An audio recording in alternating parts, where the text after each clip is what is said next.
नमस्कार, उत्तराखंड समाचार में आपका स्वागत है। मैं प्रियम शंकर झा। सबसे पहले मुख्य समाचार।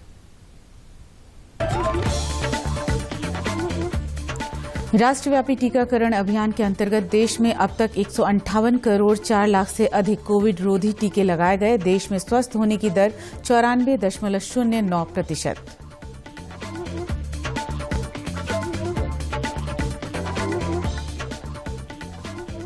कोविड महामारी के बीच श्रम और रोजगार मंत्रालय ने प्रवासी श्रमिकों की समस्याओं को कम करने के लिए उठाया कदम। देश भर में 21 निगरानी केंद्रों को फिर से किया गया सक्रिय।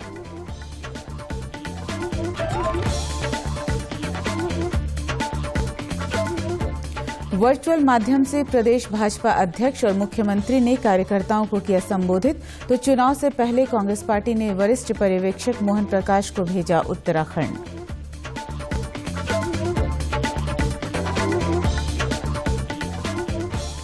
और शांतिपूर्ण और निष्पक्ष मतदान संपन्न कराने के लिए मुख्य निर्वाचन अधिकारी सौजन्या ने व्यवस्थाओं को लेकर दी जानकारी। नैनीताल में दिव्यांगों, बुजुर्गों और कोविड के मरीजों को घर से मतदान करने की सुविधा में जुटी स्वीप की टीम। अब समाचार विस्तार से। स्वास्थ्य मंत्रालय ने बताया कि देश में अब तक 158 करोड़ से अधिक कोविड रोधी टीके लगाए जा चुके हैं। कल 79,91,000 से अधिक टीके लगाए गए। कल कोविड के 2,38,000 से अधिक नए मामलों की पुष्टि हुई है, जबकि 1,57,000 से अधिक मरीज स्वस्थ हुए हैं। स्वस्थ होने की दर 94.09% है। 17,36,000 से अधिक मरीजों का इलाज चल रहा है। अब तक 3,53,00,000 से अधिक लोग संक्रमण से ठीक हो चुके हैं।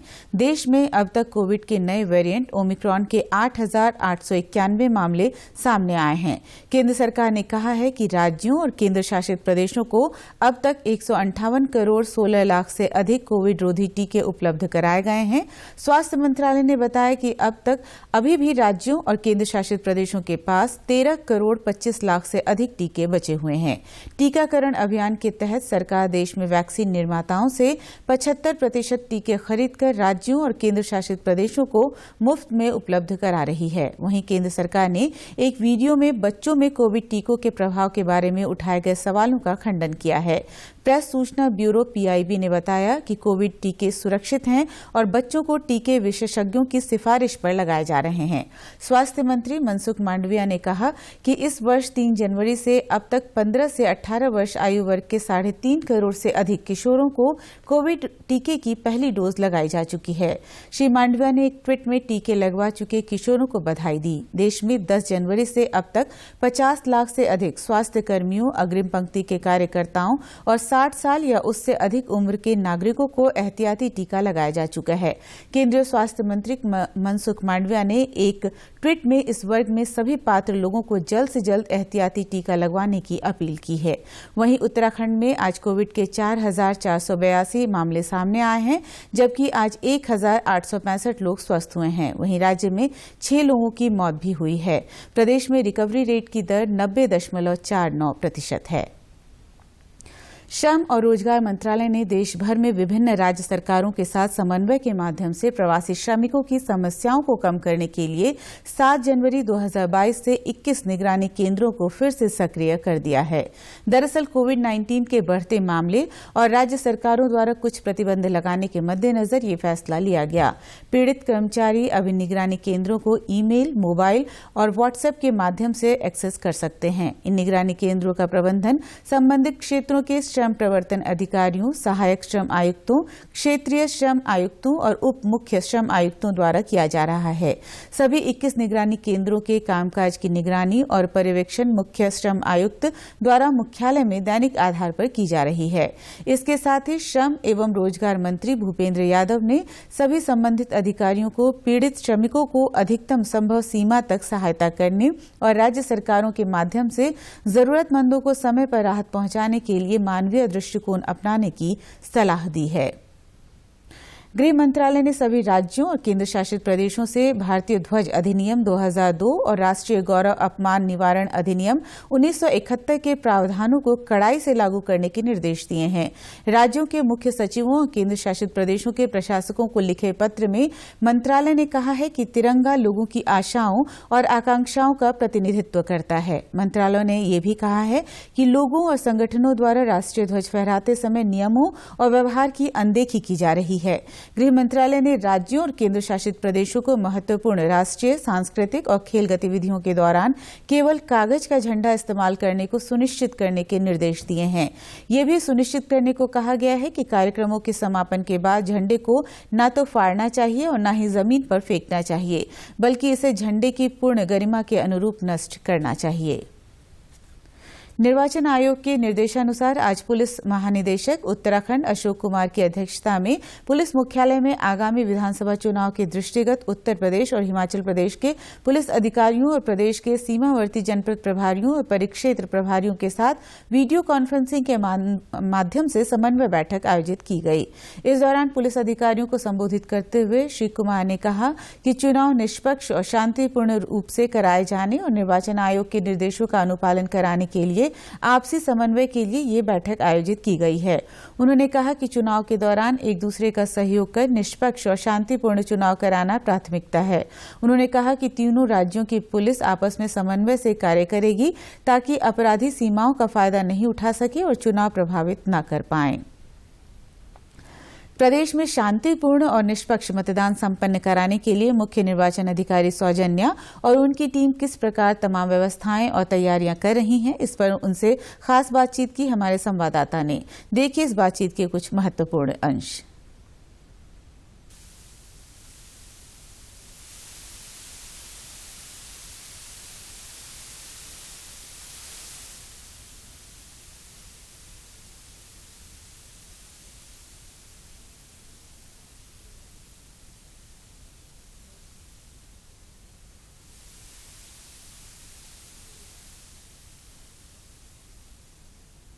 चुनाव आयोग ने इस बार 100% मतदान कराने के लिए कई तरह की योजना बनाई है। इस बार कोविड से ग्रस्त लोगों के साथ ही दिव्यांगजनों और बीमार बुजुर्ग मतदाताओं को घर से मतदान करने की सुविधा उपलब्ध कराई जा रही है।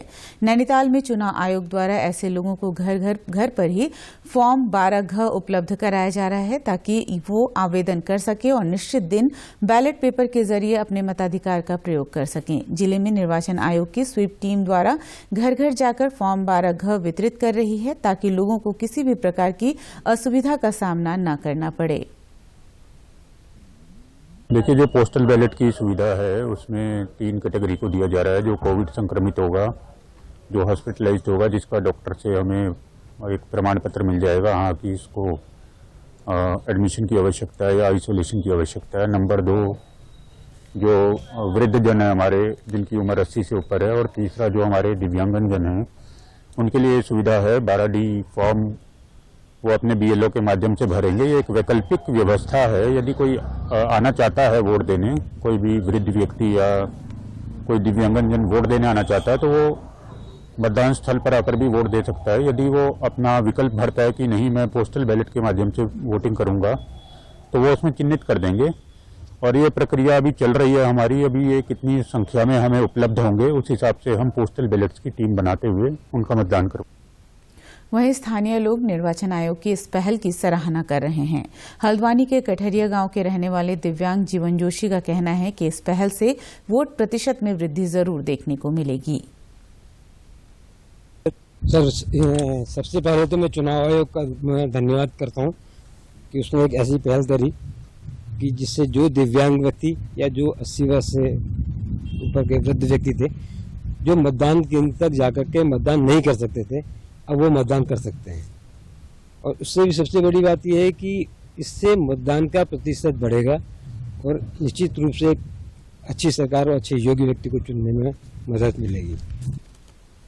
हल्द्वानी की ही रहने वाली बुजुर्ग महिला ललिता तिवारी ने भी निर्वाचन आयोग के इस कदम की जमकर प्रशंसा की और आयोग को ढेरों शुभकामनाएं दी। और इससे पता लगेगा कितना प्रतिशत बढ़ा है इस प्रयास से, ये भी पता लगेगा जो नहीं जा पाते। चमोली में स्वीप द्वारा वृद्धजन और दिव्यांगजन मतदाता कार्यशाला का आयोजन किया गया। कोई भी मतदाता अपने मताधिकार का प्रयोग करने से वंचित न रहे, इसके लिए आगामी चुनाव में निर्वाचन आयोग द्वारा वरिष्ठ जनों यानी 80 साल से अधिक उम्र के व्यक्ति, दिव्यांगजनों और कोविड-19 से संदिग्ध और संक्रमित व्यक्तियों को डाक मतपत्र के माध्यम से मतदान की सुविधा दी जा रही है। कार्यशाला में जानकारी दी गई है कि इसके लिए मतदाता को प्रपत्र 12 में आवेदन करना होगा। डाक मतपत्र के लिए आवेदन करने के इच्छुक उक्त श्रेणी के मतदाता अपने नजदीकी बीएलओ या टोल फ्री नंबर 1950 पर संपर्क कर प्रपत्र 12 की जानकारी ले सकते हैं। कार्यशाला में स्वीप संबंधी जानकारी के साथ साथ लोगों को बढ़ चढ़कर मतदान करने का आग्रह किया गया। प्रदेश में 14 फरवरी को विधानसभा चुनाव होने हैं। ऐसे में भारतीय जनता पार्टी वर्चुअल माध्यम से अपने कार्यकर्ताओं के साथ जुड़ रही है। आज प्रदेश भाजपा अध्यक्ष मदन कौशिक और मुख्यमंत्री पुष्कर सिंह धामी ने वर्चुअली कार्यकर्ताओं को संबोधित किया और सरकार की उपलब्धियों को उनके समक्ष रखते हुए आगामी चुनाव के लिए दिशा निर्देश दिए। आज जनता के बीच में जब हम बातचीत करते हैं तो जनता को वो सारी चीजें याद आती हैं कि आज उत्तराखंड राज्य को किस प्रकार आगे बढ़ाना है, किस प्रकार राज्य के विकास की दृष्टि से हमें विचार करना है। आज अगर हम देखेंगे विचार करके कि डबल इंजन की बात आदरणीय प्रधानमंत्री जी ने की थी, आज अगर प्रधानमंत्री नरेंद्र मोदी जी का जो आशीर्वाद हमें मिला है, क्या आप देखेंगे राज्य के अंदर जो एक विकास की दृष्टि नजर आ रही है। पिछले अगर 5 सालों की हम बात करें तो उत्तराखंड के अंदर 1.5 लाख करोड़ से भी ज्यादा की योजनाओं की स्वीकृति प्राप्त हुई है। और ये योजनाएं इसलिए स्वीकृत हुई हैं, ये योजनाएं इसलिए धरातल पर उतरी हैं क्योंकि आप लोगों ने 2014 में देश के अंदर एक ऐसी सरकार बनाई जिस सरकार ने लगातार विकास के कदम बढ़ाने का काम किया है। आपने 2014 में देश के प्रधानमंत्री के रूप में नरेंद्र मोदी जी को चुना है। 2017 में आपने यहां पर प्रचंड बहुमत की भारतीय जनता पार्टी की सरकार बनाई है।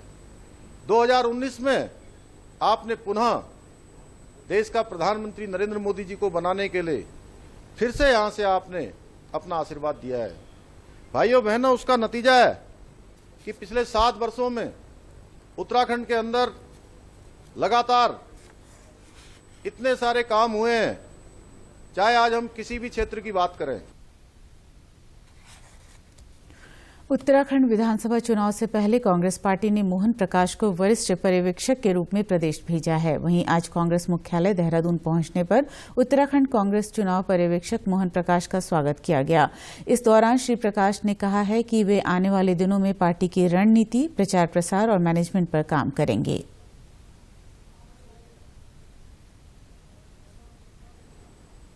को सारी कि आज उत्तराखंड राज्यपाल गुरमीत सिंह से आज राजभवन में पुलिस महानिदेशक अशोक कुमार ने भेंट की। इस दौरान पुलिस महानिदेशक ने उन्हें प्रदेश की पुलिस व्यवस्था, कानून व्यवस्था, आंतरिक सुरक्षा, पुलिस के समक्ष वर्तमान चुनौतियों, भविष्य की कार्य योजना जैसे विषयों के संबंध में अवगत कराया। राज्यपाल ने पुलिस द्वारा किए जा रहे कार्यों की सराहना की। साथ ही अमित सिन्हा, अपर पुलिस महानिदेशक संचार को ड्रोन तकनीक क्षेत्र में और अंकुश मिश्रा, पुलिस उपाधीक्षक सीसीपीएस को साइबर क्षेत्र में पुरस्कार मिलने पर खुशी जाहिर की। राज्यपाल ने आश्वस्त किया कि पुलिस प्रशिक्षण केंद्र नरेंद्र नगर को अपग्रेड करने के साथ ही पुलिस आधुनिकीकरण के लिए बजट दिलाना उनकी सर्वोच्च प्राथमिकता में है। प्रदेश में शांतिपूर्ण और निष्पक्ष मतदान संपन्न कराने के लिए मुख्य निर्वाचन अधिकारी सौजन्या और उनकी टीम किस प्रकार तमाम व्यवस्थाएं और तैयारियां कर रही हैं, इस पर उनसे बात की है हमारे संवाददाता ने। देखिए इस बातचीत के कुछ खास महत्वपूर्ण अंश। उत्तराखंड में भी चुनाव आचार संहिता जो है लागू हो गई है और सारा दारोमदार अब आ गया है। इलेक्शन कमीशन जो उत्तराखंड में है वो हमारे साथ इलेक्शन कमीशन जो चीफ इलेक्टोरल ऑफिसर हमारे साथ इस वक्त मौजूद हैं, उनसे हम बात करते हैं। मैम, क्या क्या तैयारियां हैं अभी उत्तराखंड को लेकर के इलेक्शंस की बात की जाए तो? उत्तराखंड में इलेक्शंस के लिए पूरा तैयारी है। हमारा जो इलेक्ट्रॉनिक वोटिंग मशीन्स है वो जितना हमारा रिक्वायरमेंट है पर्याप्त मात्रा में हमें मिल चुका है। हम हिल्स में जो दूरस्थ जगह पे जो रिजर्व के लिए भी हम भेजते हैं तो उसको सभी कैलकुलेट करके हमने रिक्वेस्ट पुटअप किया था, जो ऑलरेडी फर्स्ट लेवल चेकिंग होके हमारे स्ट्रॉन्ग रूम में अवेलेबल है। उसके बाद जो हमारा बूथ्स है तो ये सब बूथ्स रेडी है और AMF एश्योर्ड मिनिमम फैसिलिटीज़ जो हम देते हैं जनरली, जैसे रैंप हो, ड्रिंकिंग वाटर, टॉयलेट्स, ये सब चेक किया गया है हर बूथ में ये उपलब्ध हो करके। उसके बाद जो हमारा वोटर रिवीजन है वो रिवीजन हमारा नवंबर से लेके जनवरी तक हुआ था। जनवरी 5 को हमारा फाइनल पब्लिकेशन हुआ था, जो 1/1/2022 क्वालिफिकेशन डेट लेते हुए, मतलब 1/1/2004 और उसके पहले जो भी पैदा हुए थे जिनका जन्मतिथि उसके पहले का है, उनका सभी का एनरोलमेंट के लिए हमने बहुत बड़ा ड्राइव चलाया था। उसमें स्पेशली हमने टारगेट करने के लिए जो हमारा पंचायत का जो रजिस्टर है उस रजिस्टर से भी नाम लिया था कि जो नए एलिजिबल कौन है, और BLOs को हमने नाम दिया था। इससे बहुत अच्छा एक रिस्पांस हमें मिला था। जनरली 1-2 लाख जो हमें मिलते हैं और बाद में वो एनरोल होते हैं जो बचे हुए। हमें इस बार 3.6 लाख का एप्लीकेशंस जो फॉर्म 6 का सब मिले थे, जो प्रॉपरली वेरिफिकेशन के बाद एडिशंस किए गए हैं। जो उसके बाद जो स्पेशली विमेन वोटर्स जो मिसिंग होते थे उनको टारगेट करके उनको फॉर्म 6 पहुंचा के उनका भी एनरोलमेंट पे बहुत स्ट्रेस दिया गया था। हमारा जो क्रिमिनल एंटीसीडेंट्स के जो एडवर्टाइज कैसे करना है, मतलब पॉलिटिकल पार्टी और हमारा जो पॉलिटिकल पार्टी से जो होस्टेड कैंडिडेट है उन दोनों के लिए जो वेबसाइट पे डालना है, और अल्टरनेटिव कैंडिडेट क्यों नहीं दिया गया था, और इनकेस मतलब उनके पास उपलब्ध नहीं था क्या, और जिनको उन्होंने स्पॉन्सर किया है उनका विनेबिलिटी के वजह से करने से ज़्यादा उनका जो अचीवमेंट्स और उनका जो मेरिट क्या है उसके बारे में स्ट्रेस करने के लिए जो हमें रूल्स मिले हैं उसके बारे में हमने पूरा पॉलिटिकल पार्टीज़ को और कैंडिडेट्स को व्यापक रूप से बताया है। उसके बाद जो पॉलिटिकल क्रिमिनल एंटीसीडेंट्स के बारे में न्यूज़पेपर्स में जो वर्नैक्युलर और नेशनल न्यूज़पेपर्स में जो देना है उसके बारे में भी, और कौन सी न्यूज़पेपर्स होंगे और कितने बार, 3 बार देना पड़ता है लास्ट डेट ऑफ विड्रॉल और लास्ट डेट ऑफ कैंपेन के बीच में 3 ब्लॉक्स में, तो उसके बारे में भी हमने वर्कशॉप सब किया है। और उसके बाद मीडिया के साथ जो पेड न्यूज़ के बारे में होता है, पेड न्यूज़ कैसे अवॉइड करना चाहिए और पेड न्यूज़ हमारा क्यों गलत है और कैसे वो एडवर्सली इफेक्ट करता है। उसके बाद हमारा जो MCMC कमिटी है, मीडिया सर्टिफिकेशन का जो कमेटी है, उनका ट्रेनिंग, उनका क्या दायित्व है वो भी हमने सभी कर लिया है। कोविड एक बहुत इम्पॉर्टेंट चीज़ होगा, तो कोविड के टाइम पे हम जो इलेक्शंस करा रहे हैं उसके लिए दोनों पहलू में काम किया गया है। एक तो हमारा जो पोलिंग पार्टीज़, तो पोलिंग पार्टीज़ के लिए जहाँ पे भी हम ट्रेनिंग्स कर रहे हैं, whether it is their training period या उनका जो कलेक्शन का मटेरियल कलेक्शन, मटेरियल डिस्ट्रीब्यूशन, वो जब पोलिंग के लिए जाएंगे डे ऑफ पोल पे, उनका जो पोलिंग स्टेशन, पोलिंग ये सभी पे हमने तैयारी किया है। हम सैनिटाइजर्स, मास्क, फेस शील्ड्स और थर्मल जो स्कैनिंग है हर जगह पे ये करेंगे, including on the day of poll in the polling station. उसके बाद वहाँ पे एडिशनल PPE किट्स भी देंगे, इन केस कोई टेम्परेचर के साथ आएंगे उनको लास्ट आवर ऑफ द पोल पर वोट करने के लिए देंगे विद फुल प्रिकॉशंस। और ग्लव्स जो है हर वोटर्स को वहाँ पे दिया जाएगा जब भी प्रेस करने जाते हैं बटन, तो क्योंकि वहाँ पे टच होता है, तो ग्लव्स अवेलेबल कराना सभी के लिए। और जो कोविड का गाइडलाइंस है कैनवस के कैंपेन के बारे में, तो वो इलेक्शन कमीशन से जो हमें आया है और जो state SDMA, state disaster management authority ने जो दिया है उनका पालन किया जा रहा है। और क्लियरली हमने ट्रेन कर चुके हैं हमारा जो फ्लाइंग स्क्वाड्स, हमारा जो स्टैटिक सर्वेलेंस टीम्स, हमारा पुलिस पर्सनल और जो ROs होते हैं और सभी एनफोर्समेंट टीम को इसके बारे में। एक और मेन चीज़ होता है इलेक्शन एक्सपेंडिचर के लिए हर असेंबली कॉन्स्टिट्यूंसी में हमारा असिस्टेंट इलेक्शन ऑब्जर्वर होते हैं। उनके नीचे जो है वीडियो सर्वेलेंस टीम्स जो जाके वहाँ पे वीडियोस बनाते हैं, वीडियो व्यूइंग टीम्स और अकाउंटिंग टीम्स रहते हैं।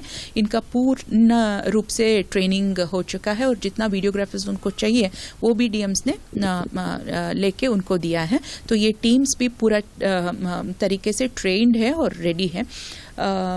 उसके बाद जो इम्पोर्टेंट एक जो चीज़ है जो इस बार इलेक्शंस में हम कर रहे हैं, 80 साल से जो ज़्यादा उम्र के हैं उन सभी को पोस्टल बैलेट उनके घर पे ही देने के लिए, और पर्सन्स विद डिसेबिलिटीज़ उनके लिए भी पोस्टल बैलेट घर पे देने के लिए। तो उसके लिए जो उनको नोटिस दिया जाता है वो हम सभी को दे के उसका एक्नॉलेजमेंट हमें 100% लेना पड़ता है। उसके बाद जो टीम्स बनाए जाते हैं जिसमें एक पोलिंग ऑफिसर 1, 2, एक माइक्रो ऑब्जर्वर और एक वीडियोग्राफर रहते हैं, वो घर घर में जाके उनको पूरा सीक्रेसी ऑफ बैलेट और कोई प्रेशर में ना आके फ्री एंड फेयर इलेक्शन के लिए जो करना चाहिए वो रख के उनसे वोट लेके एक प्लान बनाया जाता है जो हम शेयर करते हैं पॉलिटिकल पार्टीज से। तो ऐसे करके ताकि वो ट्रांसपेरेंट रहे और सभी पॉलिटिकल पार्टीज को इसके बारे में अवेयर भी रहे कि कब जब ये प्रक्रिया होगा, और फैसिलिटेट किया जाएगा 80+ और पर्सन्स विद डिसेबिलिटीज के लिए। इसी के साथ समाप्त हुए। नमस्कार।